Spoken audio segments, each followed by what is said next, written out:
Estados Unidos tiene un largo y brutal historial de intentos de erradicar a los nativos americanos. Durante siglos colonizaron las tierras de los nativos americanos y asesinaron a su población. Los forzaron al oeste y los empujaron hacia pequeños y confinados parches de tierra, pero los nativos americanos se resistieron. Un informe de la Junta de Comisionados Indios decía: en lugar de desaparecer bajo la luz y el contacto de la civilización, la población india está aumentando.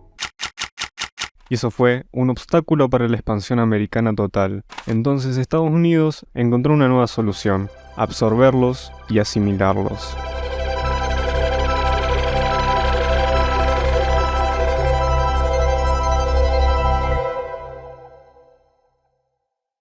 Todo comenzó con un experimento y un hombre llamado Richard Henry Pratt. Él tenía a cargo a algunos prisioneros de guerra y les enseñó a estos hombres a hablar inglés, leer y escribir, pero sobre todo, cómo trabajar.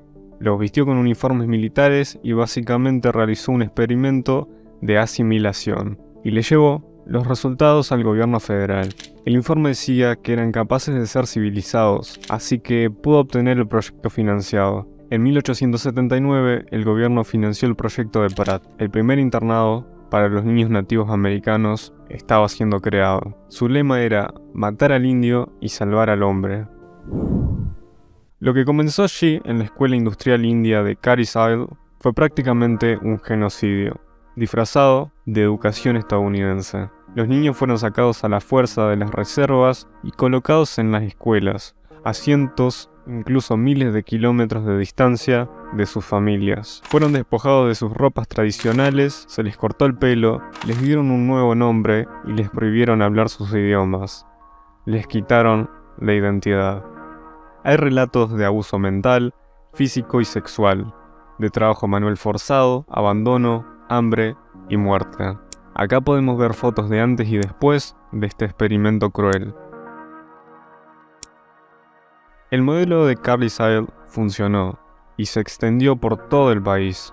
Condujo a la creación de más de 350 internados para asimilar a los niños nativoamericanos. Las familias que se negaron a enviar a sus hijos enfrentaron consecuencias como el encarcelamiento en Alcatraz o la retención de raciones de alimentos. Algunos padres que perdieron a sus hijos en estas escuelas incluso acamparon afuera para estar cerca de ellos. Muchos escaparon. Algunos encontraron formas de aferrarse a sus idiomas y culturas. Otros ya no podían comunicarse con su familia. Y otros no volvieron a sus casas. Al sacarles la identidad a estos nativos americanos, Estados Unidos encontró una manera de desconectarlos de sus tierras, y eso era parte de la estrategia estadounidense. Durante la misma era en la que miles de niños eran enviados a internados, varias políticas estadounidenses infringieron en sus tierras tribales en casa. En menos de 5 décadas, 2/3 de las tierras de los nativoamericanos habían sido arrebatadas. Con el tiempo, la brutalidad de los internos comenzó a salir a la luz, y después de que un informe de 1928 detallara las horribles condiciones en las que las escuelas trabajaban, comenzaron a cerrar.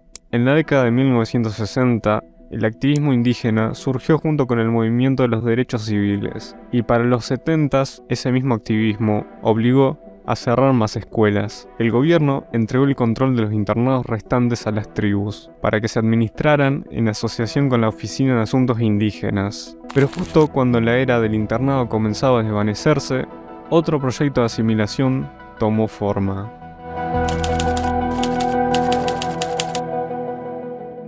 El objetivo principal de este proyecto era estimular la adopción de niños indígenas estadounidenses en hogares adoptivos, principalmente no indígenas. Afirmaron que era para promover la adopción del niño olvidado, pero esencialmente era una continuación de las tácticas de asimilación del internado. También esta estrategia venía con una ventaja financiera para el gobierno: la adopción era más barata.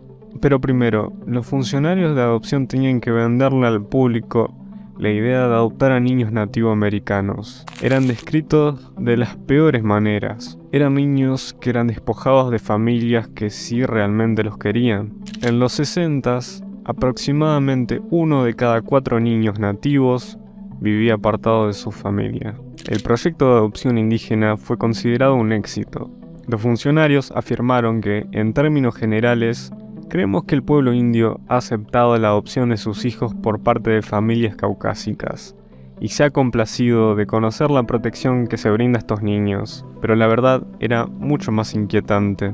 4 años después de que los nativos se organizaran en esta audiencia del Senado, el Congreso aprobó la Ley de Bienestar Infantil e Indígena, conocida como ICWA. Los estados estarían obligados a proporcionar servicios a las familias para evitar la expulsión de un niño indio, y en caso de que fuera necesario retirarlo, tendrían que mantener al niño con la familia extensa u otra familia nativoamericana. Pero el legado de la separación familiar en las comunidades nativas ha sido difícil de deshacer por completo. Hoy en día, los niños nativoamericanos tienen 4 veces más probabilidades de ser colocados en orfanatos que los niños blancos. ICWA es una de las pocas protecciones que tienen, además de su espíritu de supervivencia. Te invito a suscribirte a JL en caso de que no lo estés, y a dejar un like o un comentario. De paso, activando la campanita para no perderte este contenido que me lleva mucho tiempo en hacer. Apreciaría bastante tu apoyo. Espero nos volvamos a ver en un próximo video. Hasta la próxima.